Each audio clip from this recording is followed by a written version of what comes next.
Welcome into No. We Gon' Figure It Out. What's that? They can't hear you. They can hear me. Nobody can hear you. Yeah, they can. You got to do the music. You got to be enthusiastic. I'm good. You got to be enthusiastic.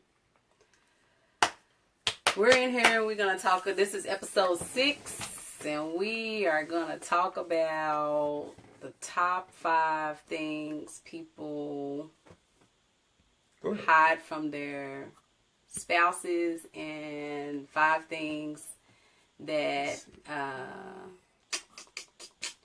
men should say to women. So that's the show today. Join us. Hey, Cheryl. You just not wanting to do this today, do you? I can't. Why are you sitting so far from me? I don't know. But you ready? I'm ready. All right. You got your top. You put yours first, so you got your top 5. Let's go. Okay. So, hey, Ramal. My top 5 is 5 things, and I don't like saying top 5 because that's y'all's thing. But 5 things. Yeah, I never said top 5. You did. No, I said mine, but we typed in something different. Yeah, that's why I typed it in different. But 5 things that couples hide from their spouses. Or shouldn't hide. Or they should not hide, but it's common that they do. Couples shouldn't hide from each other. Right. And what is that? I don't know. Okay, so we are doing this a little bit early today. It's 6:12, so we're early. And I guess my top 5 things are. I keep saying top 5 because I'm used to that. Because top 5 is a good thing to say. You want me to just do mine while you kind of collect your thoughts? Nope. Where's your list at? I got it in my head. You got it in your head? Yes. How you going to remember it? Probably not, but I got it. So let me do mine since I got mine already ready. Go ahead. No, go ahead. Go ahead. I don't know. I think our communication is off today, y'all. It's not off today. My suggestion was that we just skip the show altogether because you seem to be tired. So I was I'm just not like, tired. All right. So my top 5 things was top 5 things that, let's see, what was it? That men and women are basically that men should communicate with women. Right? So number 5 is I'm offended by or hurt by blank. So you could put in anything in this particular area. So like if you say more often, as men, we don't say that more often. Instead, we might have an attitude. We might move on with things and really harbor some harsh feelings and just feel bad about, something. But we won't actually man up and say, you know what, that actually hurt my feelings. Mm-hmm. You know what I'm saying? Except for you do. Right. But I'm just saying. So that's why it's in my 5, it's number 5 with things that I feel like you shouldn't. I mean, like the men need to start saying more often because if not, you walk around petty in your feelings and just hurt all the time. Mm-hmm. And I would say one of the things that's sort of like I'm hurt by or offended by or even I'm jealous kind of goes into that category. And those are all things that if you don't say anything about them, like people just flat out, like I've seen relationships go down because that fence that you put up. You know what I'm saying? So that's one. Number 4, I think people don't say this or men don't say this enough is I'm proud of you. That's a really good one. I think I'm proud of you is an important thing to say in relationships because a lot of times people will know that they're proud of their spouse or whatever, but affirmation is a good thing. Yeah, it is. And so I think that's one of those vice versas, but especially I think sometimes men may not say that to women, especially in particular cases where if the woman stays at home. That's when really... it's kind of, or like if a woman just gave birth or something like that, being able to look at your wife and say, hey, I'm proud of you is a very, very important thing. I think you need to change that. What? To number 4? It's number 4. No, I'm saying you need to start saying it. Oh, no, this ain't about me. Don't turn it on me. Yeah. See, I told you I'm great. I got a lot of evening left in me. So number 3, I'm scared. That's something that I feel like men have to communicate more because there's often times where it's like, I don't know if I'm going to be able to pay the bills. I don't know if I'm going to be able to do a lot of different things. And sometimes we get scared. Mm-hmm. Sometimes if someone's about to die, if we're sick, whatever it might be, being able to effectively communicate to your spouse or to the person you're in a relationship with, as men, we don't do that. We don't communicate that, hey, because I think one of the reasons why we don't do that as men is because if I communicate with you that I'm scared and I'm supposed to be the man that's going to hold it down, then ultimately what happens is if I say I'm scared, then that puts you in a position where I maybe feel like I can't protect you. Right. And so sometimes I may not tell you that I'm scared just because I don't want you to lose confidence in me. Mm-hmm. And in that situation, I don't want you to lose confidence in that situation. Like that we're going to work out that situation. Right. Number 2 is I'm struggling with blank and please help me. I think the please help me part is really... and I think one of the biggest things is because, and that goes both ways, because both men and women may want to tell each other that they're struggling, but they may not say... Hey, Shatina, they may say, a man may say that, like, I'm struggling with something, but they may, or even women say I'm struggling, but they may not won't help. They just want you to listen. I think that's really the key there is that, people don't point out that they need help. And it's okay to need help, but you have to ask for help. People can't read your mind. So. Yeah. So I think that, that's one of my biggest things is I'm struggling with blank. Please help me. I think the blank is such a wide conversation piece there. I think one of the number one blanks that a lot of people don't, like a lot of men may be scared to convey to their women, especially men in like religious sets, is like, I'm struggling with lust. Help me, please help me. Because it's like if someone admits that they're struggling with lust and they feel like, okay, can she receive that? Right. So men, like so many men fall into pornography and other things because they're scared to admit right. that they slipped up, or in that type of thing. So I think that's one, and then it's a lot of different ones. So let's see what Cheryl said. She said, "Yeah, but how are we to know to pray protection over our husbands if they don't let us know what they fear?" Right. So yes, I agree. It does need to be said more. It does. Yeah, that's one. Yeah, that's why it's on the list of things that we definitely should be communicating a little bit more effectively and better as men, because and I think sometimes we don't think in those terms of, oh, I need her to help me. Well, I think the thing is, men have been taught to be so strong and this and that it's been drilled into them as boys that you are tough, you don't cry, you don't do these things, and so with that being said, it's hard for them to admit when they're scared or when they're fearful or need help, things like that. And I think under the I'm struggling with blank category, I think sometimes we don't want to say it because you don't want to be perceived as a failure. That, and I was going to go a different direction. I was going to say sometimes, to be honest, sometimes we don't want to quit what we're doing. Sometimes people don't want accountability and prayer for things because they like it. Yep. Like, just straight up, they just like it. So, I invited you to watch a video about couples. Because one day you're a couple with Jesus, Justin. So, yes. There you go.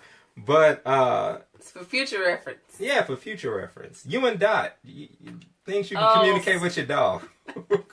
So, but I think I think that's a big thing, it's definitely been able to. And my number one thing that I think that men need to communicate better with women or with their spouse is definitely I'm scared. Not I'm scared, I'm sorry. I'm sorry. Basically, I forgive you or please forgive me. Both of them. Like, I forgive you. It's one of the biggest things that it's such a pride issue. It's such a pride issue for men in a lot of cases to say, I forgive you. Because if they're in a position to where they have to say, I forgive you. Scott, you're not out. You can take this for future reference. Yeah. So if a person has to say that, it puts them in a position that something offensive has happened to them. It kind of goes back to like number 5, like I'm offended by. Right. But it's sort of like I forgive you is a hard thing to ask for. Sometimes it's just like I'd rather swallow this and keep it moving. Right. You know what I'm saying? Yeah. And will you forgive me is even harder.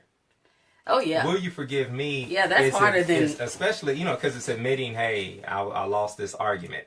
Like it's one of those things. So for me... It's pride again. Yeah, it does boil down to pride. So my top 5 things that men should say to women more often. Number 5, I'm offended by blank. Number 4, I'm proud of you. Number 3, I'm scared. Number 2, I'm struggling with blank. Please help me. And number 1, I forgive you. And / please forgive me. So that's my top 5. You had a top 5 things that people shouldn't hide in a relationship. Right. So what's yours? So number 5, I think people shouldn't hide purchases, things that they bought.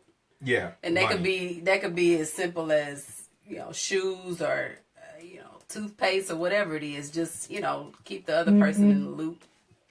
Number 4, I think that number 4 is couples shouldn't hide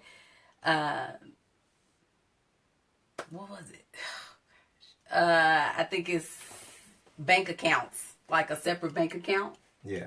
So you should not hide that you have a separate bank account. I know people don't really agree with that, but you shouldn't hide that you have a separate bank account. Yeah. That's just, it just shows, it goes into the fact that you don't trust that person. And it to me, it seems like you're setting yourself up to that this relationship that you're in is temporary. Can you see what I'm saying when I say that? No, I think, if you're going to come, I feel like everyone should have to come to terms with that. Like, if you know you're not going to, I feel like you have to tell a person ahead of time going into a more serious relationship, hey, it's okay for you to have your own account, but, or it's not okay with me. Yeah, just let that person know, whatever you guys kind of come to terms with, but to let that person know, I think you shouldn't really hide too much, especially things like that. Another thing is past relationships. Yeah. I don't think you should hide that. Now, why? I wouldn't necessarily say that you need to go into detail about what was going on with that, unless it stems with children and, a marriage and things like that, a previous marriage or things like that. But I say that because, exactly, Ryan, no secrets. Put it all out on the table, be transparent, yes. So, if a woman or a man, because that's hard for a lot of people, especially when it comes to, things of a sexual nature. Mm-hmm. Like, a lot of times people don't want to talk about, I slept with 50 people before you.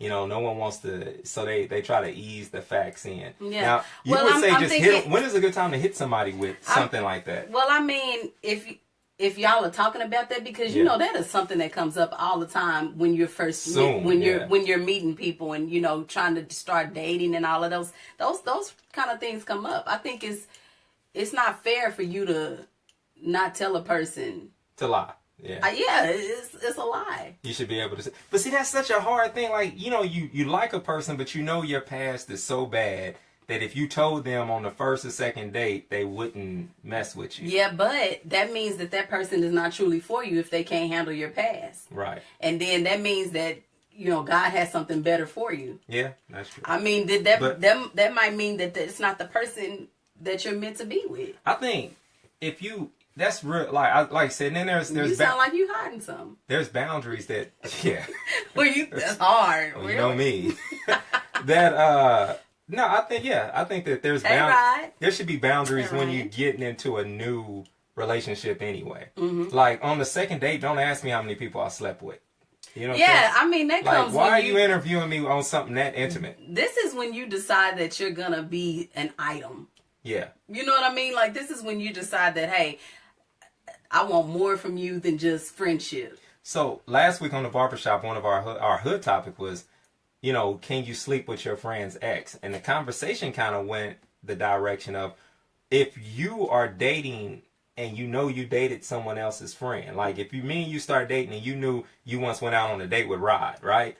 When would you tell me that you dated Rod? Like, when's a good time to tell me, hey, as soon as I find out the connection, you know what I mean? As soon as you find out. Yeah. Oh, okay. Oh, yeah. Because that'll be awkward. Like, you introduce me to your friend, you take me over to Rod's house, and you be like, hey, this is my friend Rod. And it's like, yeah.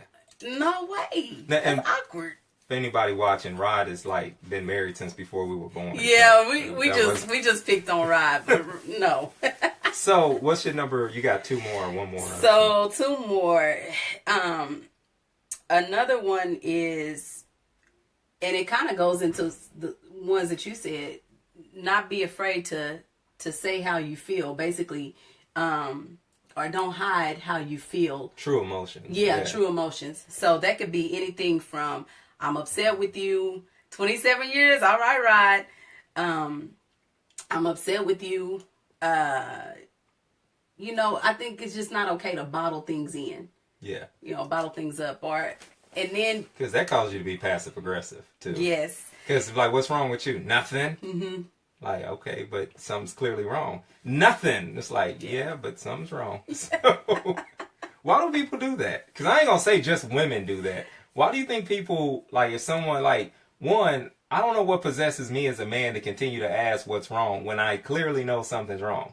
Like, yeah. And you're saying nothing. Why? What is it that makes me push and say? Well, I think what's wrong.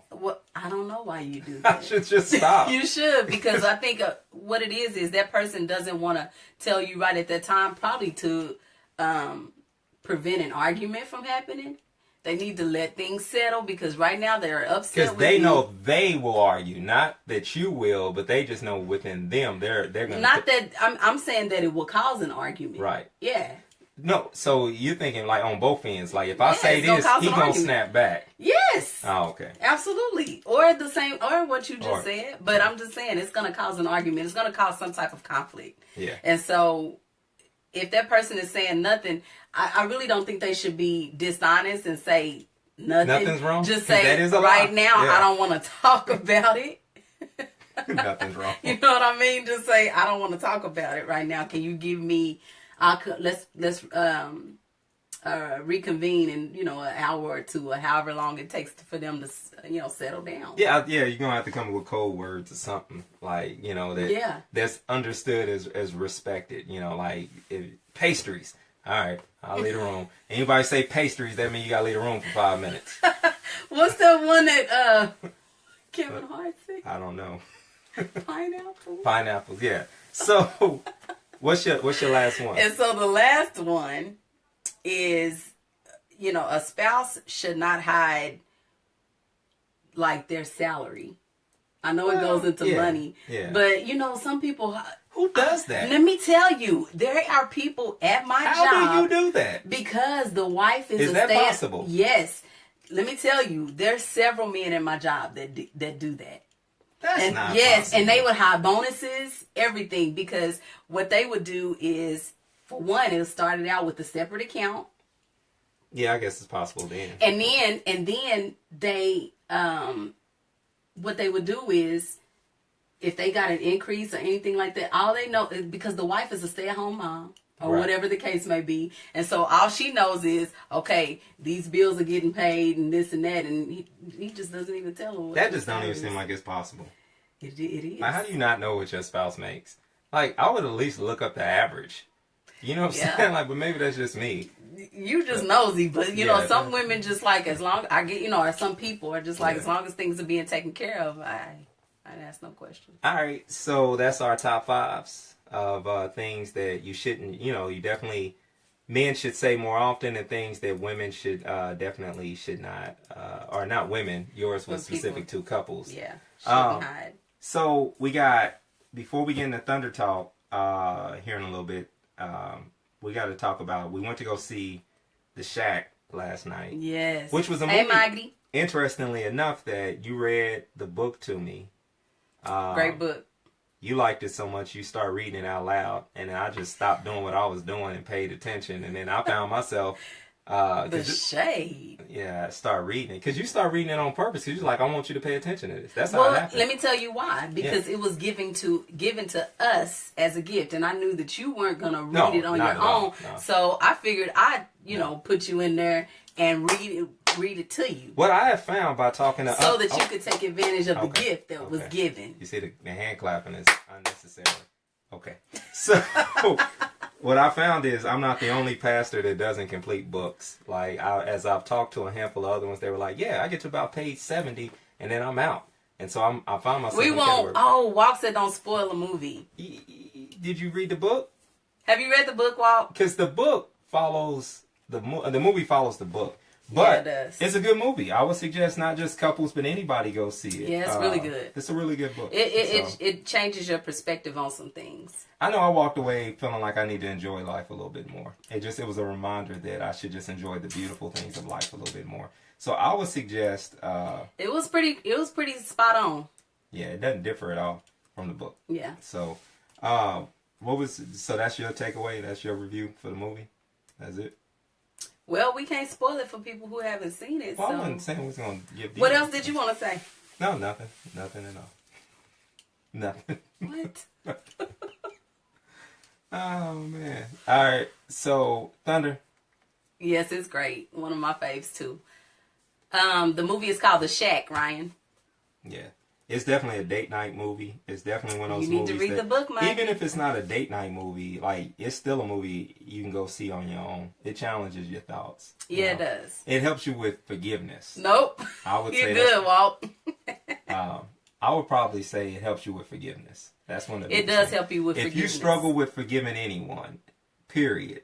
If you struggle with being forgiven for your past, that's a movie that you go see.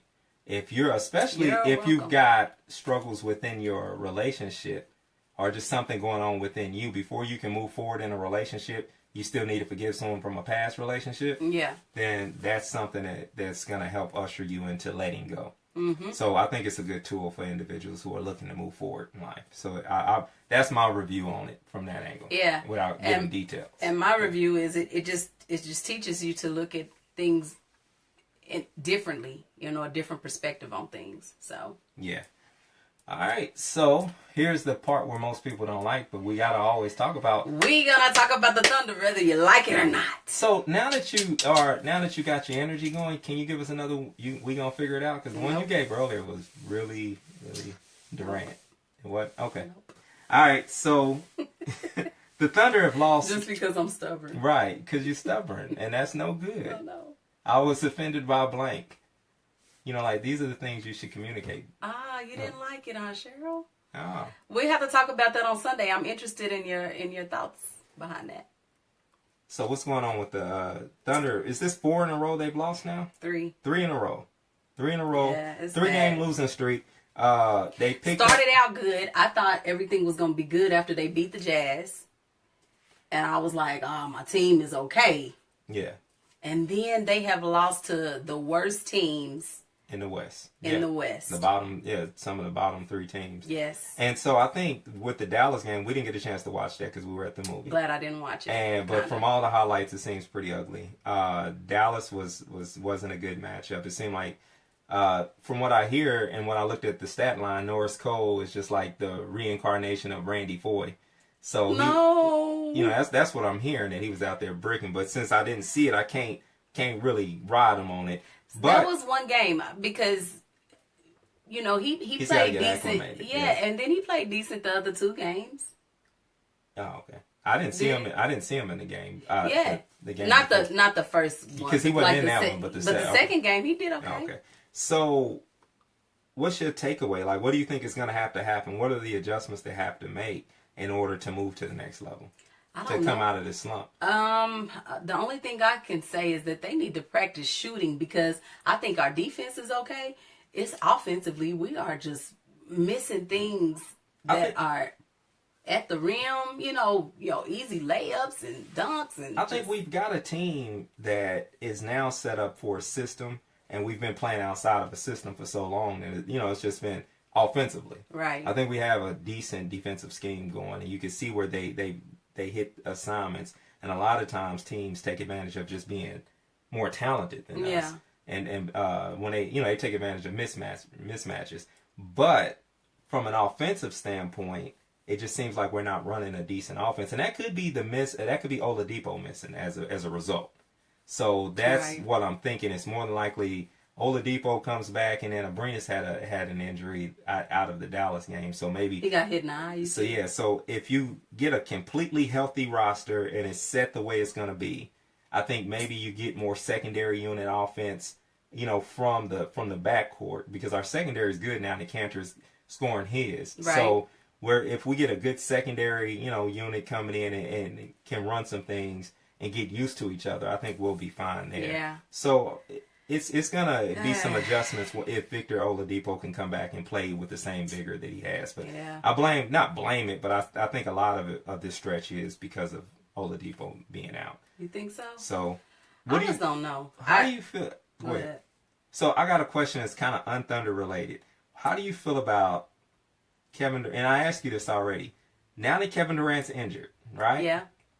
Do you feel like he deserves a video tribute for the second time that they come back to Oklahoma City, or do you think it still needs to wait another year? I think it still needs to wait another year. Why so petty? That's not being petty. I think it's just what it is because you typically don't do those things unless a person is retiring or this is That's pretty common. I haven't seen. I mean, I don't know. Yeah. But to me, I think he's just still so active. I think to me those things come, once later on. Yeah. But maybe I'm wrong about that. And it's not me being petty really on that. It's more so a time factor where he hasn't been he hasn't been removed from the team that long. Yeah. But I don't know. Maybe I'm wrong about that. Yep. I am? No, I ain't saying you're wrong. I was just saying yep. I just like to stimulate that conversation because, like for me, I really thought that, and I think I was thinking it just because of the fact that he got injured. Maybe I was feeling bad for him. Yeah, I think that's. And I was thinking like maybe that'd be something. But at the end of the day, he's gonna come back and he's still gonna be a hated enemy this year. So next year, first game that we play. I hate that he got injured though. I don't. Yeah, I don't think any good person, any good human being was happy that he got injured. Yeah. But I think all of us, there was a little bitty petty in all of us that was like, huh? See, that's what you get. Oh, no. We weren't like mad, So, giving a quick update before we get out of here. A quick update on we went looking for houses, and so far this week, nothing. But we got a guy, Derek, who's really trying real hard, a real estate guy, is trying real hard to find us things. So, we will continue to look. And it's been a fun process learning how to even just go through the process of looking at the different houses and seeing what fits us, what we don't. Because you don't know what you want until you go see something and recognize you don't want it. Right. Like we saw a great house, but no central heat and air. And it's like, what? Why did you even show this to me? Like I couldn't picture living life without air conditioning. Yeah. Now that sounds bad. Like it's somebody watching in another country. Oh, no. But still, it was just like, nah, I can't do that. Not even an option. No, and to me, I'm just at the point where I'm not getting my hopes up because I know that when the right one comes along, it's just gonna be it, and it's gonna be everything's gonna go according to his plan. So I'm just like along for the ride, and when we see that one, it's gonna fit everything that we need, our budget, all of those things. So. Yeah. Cheryl said there are 2 houses in our neighborhood for sale. Hint, hint. Yeah. But you live so far. And broken it out. Yeah, no. So we're gonna figure that out. Thank you though. Keep your eyes out for us. Yeah. We're not suburb people, are we? You're not. Yeah. You are. I could be. Yeah. Andrew doesn't like that, so I compromise. Haters. Why, thank you. We love you, Cheryl. We thank you for your compromise. So gracious. I am. All right. So remember our top 5 things, and kind of make your list, especially if you're dating. Think about your top 5 things that you want and you do and you don't want out of a relationship. If you're married, love you too. Don't be behind the ball. Make up your list and talk about it with your spouse tonight. Sit down. It could be a fun thing, or it could be cause a really, really horrible argument. Either way it goes, we don't care. We do care. We do. But, and if you have a show topic, if you have something you want us to discuss, we will definitely discuss it with you. Indeed. So make sure that you check us out, because if not, we just come up with things on the fly. That's right. Yeah. We good? We're good. That's a show, guys. Thanks for tuning in. We'll see you next week.